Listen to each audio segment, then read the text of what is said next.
Hello student, welcome to SS classes. Dear student, आज हम बात करेंगे जो आपके टेंथ क्लास का सेशन 2024-25 में एग्ज़ाम होने वाला है। ठीक है, क्लास टेंथ का। तो उसमें हम कोर्स स्ट्रक्चर, कौन कौन से टॉपिक से कितने मार्क्स का आना है और कौन कौन से टॉपिक हमें अच्छे से प्रिपेयर करने हैं। ठीक है, तो आपको पता है टेंथ क्लास में जो रिटर्न एग्ज़ाम होता है वो 80 मार्क्स का होगा। तो इसमें देख लेते हैं आपका यूनिट फर्स्ट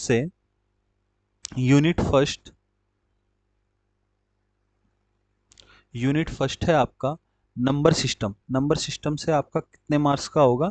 सिक्स 6 मार्क्स का। ठीक है, इसके बाद आपका यूनिट सेकंड है अलजेब्रा। अलजेब्रा के अंदर आपके 3 चैप्टर होंगे: polynomial, pair of linear equation in two variable और क्वाड्रेटिक इक्वेशन। इन तीनों चैप्टर से मिला के आपके कितने मार्क्स के होने वाले हैं? 20 मार्क्स। इसके बाद नेक्स्ट यूनिट है आपकी कोऑर्डिनेट ज्योमेट्री। इसमें सिंगल ही चैप्टर है आपका और इससे आपका कितने मार्क्स का होने वाला है? 6 मार्क्स। ठीक है, नेक्स्ट है आपका ज्योमेट्री।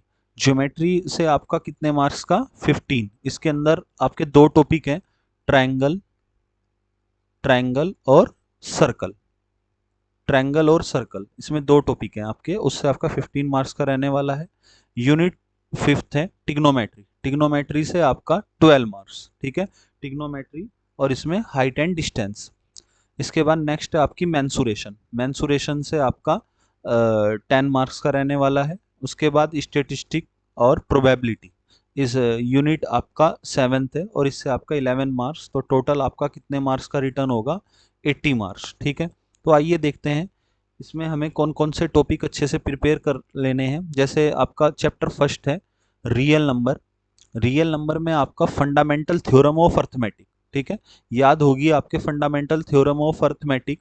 इसके अंदर आपको कोई भी कंपोजिट नंबर है जो उसके आप प्राइम फैक्टर करोगे, ठीक है, तो उन्हें एक्सप्रेस करने का एक ही यूनिक मेथड से एक्सप्रेस होते हैं वो। ठीक है, बट आप मतलब उन्हें लिखने के तरीके आपके अलग अलग हो सकते हैं, बट जो प्राइम फैक्टर होंगे वो यूनिक होते हैं। ठीक है, तो इस पर बेस आपका मतलब कोई भी कंपोजिट नंबर पर आपके प्राइम फैक्टर करने के लिए आ जाएगा। ठीक है, और इससे थ्योरम नंबर सेकंड है। ठीक है, जिस जिस बेस पर आप क्या करोगे? इरेशनल नंबर प्रूफ करोगे, जैसे √2, √3, √5।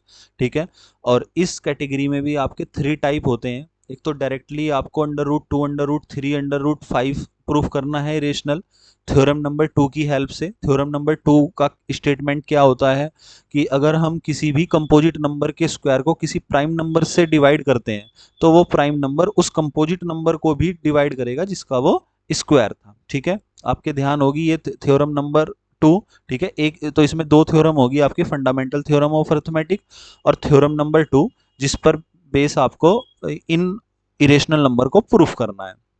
ठीक है, और डायरेक्टली आपको डिवाइड मेथड से नहीं प्रूफ करना है, आपको कॉन्ट्राडिक्शन मेथड से प्रूफ करना है।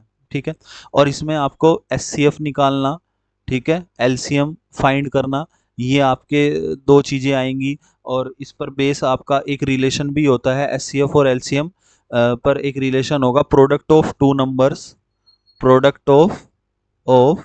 To numbers equal to LCM multiply SCM. तो इस पर बेस आपकी ये चीजें आपको चैप्टर फर्स्ट में करनी है।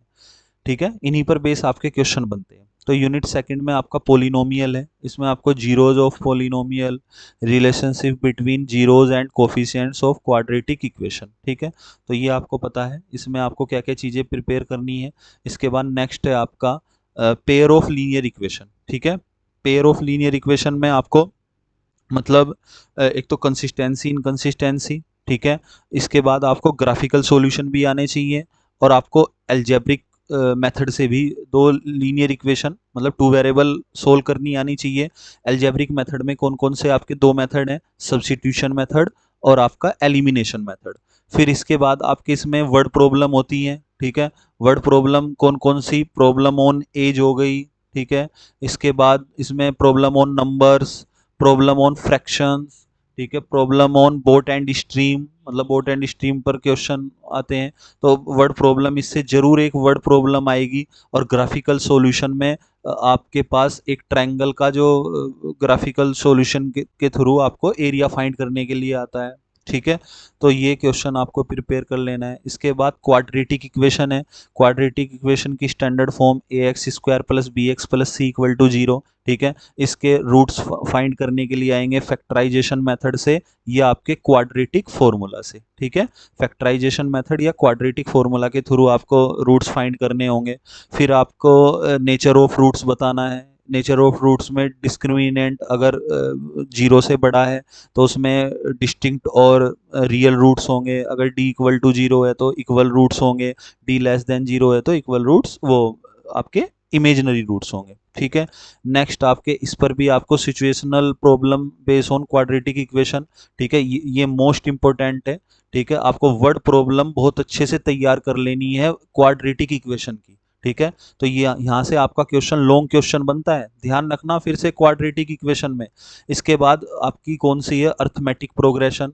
अर्थमेटिक प्रोग्रेशन में आपके A N is equal to A plus N minus one into D पर बेस क्वेश्चन आएगा।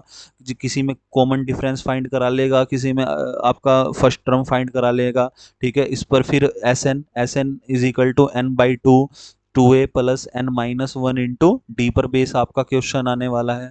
तो ये आपका अच्छे से, और application in solving daily life problem, तो इसमें भी वर्ड प्रॉब्लम आपको तैयार कर लेनी है, ठीक है। और इसका आपका एक केस स्टडी भी निकलता है, इससे क्या बनता है, आपका एक केस स्टडी क्वेश्चन भी बनने लगा है। इसके बाद नेक्स्ट कोऑर्डिनेट ज्योमेट्री। सबसे पहले तो आपको ध्यान रखना है 90% केसेस पर इस चैप्टर से एक केस स्टडी बनता है, ठीक है।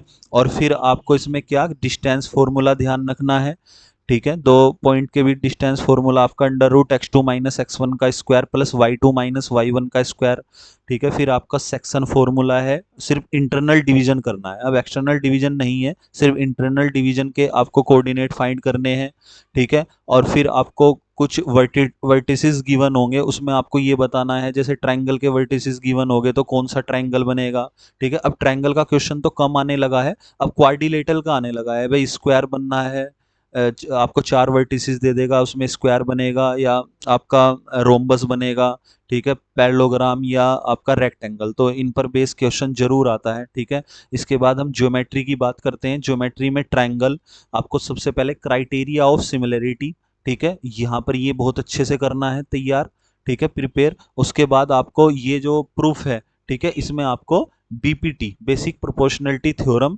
मींस थेल्स थ्योरम, ठीक है, ये आपको इसका प्रूफ कर लेना है। और या तो इस पर बेस क्वेश्चन होगा, जो भी आपके पास क्वेश्चन आएगा, या आपके क्राइटेरिया ऑफ सिमिलरिटी पर बेस क्वेश्चन होगा, और एमसीक्यू भी बनते हैं। तो ध्यान रखना, एक 2 मार्क्स का क्वेश्चन बीपीटी पर जरूर आता है। तो यहाँ पर ट्रायंगल से आप ये चीजें तैयार कर लोगे, बीपीटी और आपका क्राइटेरिया ऑफ सिमिलरिटी, ठीक है। इसके बाद सर्कल में आ जाओ। सर्कल में दो थ्योरम आपको बहुत अच्छे से प्रूफ करनी है। फर्स्ट थ्योरम है the tangent at any point of a circle is perpendicular to the radius through the point of contact. Means आपका कोई भी टेंजेंट है, ठीक है, टेंजेंट और जो रेडियस होगी वो उसके साथ क्या बनाएगी, 90 डिग्री का एंगल परपेंडिकुलर होगी। सेकंड क्या है आपकी, the length of tangent draw from an external point to a circle are equal. कोई सर्कल है, अगर हम उसे एक्सटर्नल पॉइंट से दो टेंजेंट ड्रॉ करते हैं तो वो आपस में क्या होंगे, इक्वल, और इन पर बेस ही आपके क्वेश्चन आने हैं। तो सर्कल में आपको इतनी चीजें ध्यान रखनी है, ठीक है, ये दोनों थ्योरम अच्छे से तैयार करनी है। इसके बाद नेक्स्ट है most important chapter, most important chapter, ठीक है, 12 मार्क्स का आना है आपका। सबसे पहले इंट्रोडक्शन टू टिग्नोमेट्री, ठीक है, इसमें क्या करना है, एक राइट एंगल लेके, ठीक है, इसकी साइड के रेशो से आपको साइन थीटा कोस थीटा ये चीजें आपको फाइंड कर लेनी है, एक राइट एंगल ट्रायंगल के साइड के रेशो से। और आपको पता है एक राइट एंगल ट्रायंगल में हमेशा क्या फिक्स होता है, हाइपोटेनियस फिक्स होता है। बेस और परपेंडिकुलर जो एंगल आपको पूछा जाएगा उस एंगल के बेस पर चेंज होते रहते हैं। जो भी, जैसे एंगल ये वाला लिया तो इसके अपोजिट साइड क्या होती है, परपेंडिकुलर, और एडजेसेंट साइड क्या होती है, बेस। तो ये कर लेना है आपको। फिर आपको सीरीज में 30 डिग्री 45 डिग्री 60 डिग्री, ठीक है, मतलब इनकी वैल्यूज आनी चाहिए।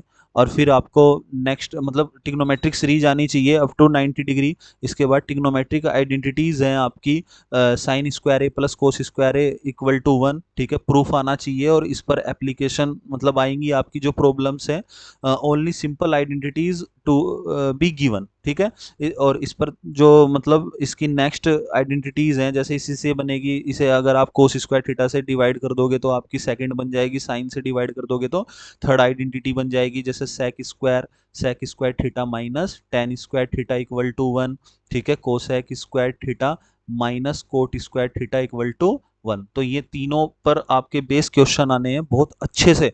इस यानी आइडेंटिटी बेस पर आपका 5 मार्क्स का क्वेश्चन आना ही आना है। इसके बाद नेक्स्ट आपका हाइट एंड डिस्टेंस है।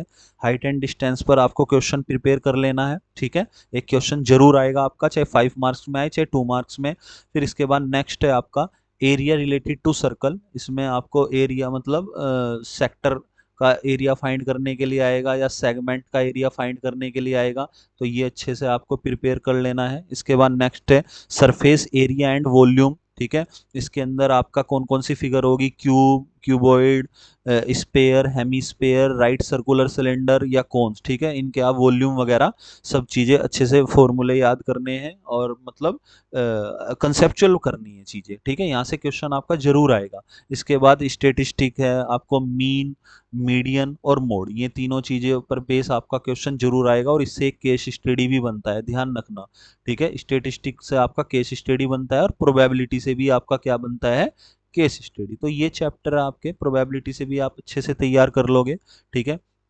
तो ये आपके चैप्टर हैं ये, तो इन्हें आपको इस तरीके से प्रिपेयर करना है और 80 मार्क्स मतलब आपके कौन कौन से मतलब टॉपिक से कितना आना है मैं बता चुका हूँ। तो आपको अब अच्छे से प्रिपेयर कर लेनी है। आपके प्री बोर्ड हैं, हाफ ईयरली हैं और सीबीएसई बोर्ड में भी मतलब इसी तरीके का स्ट्रक्चर रहने वाला है, ठीक है।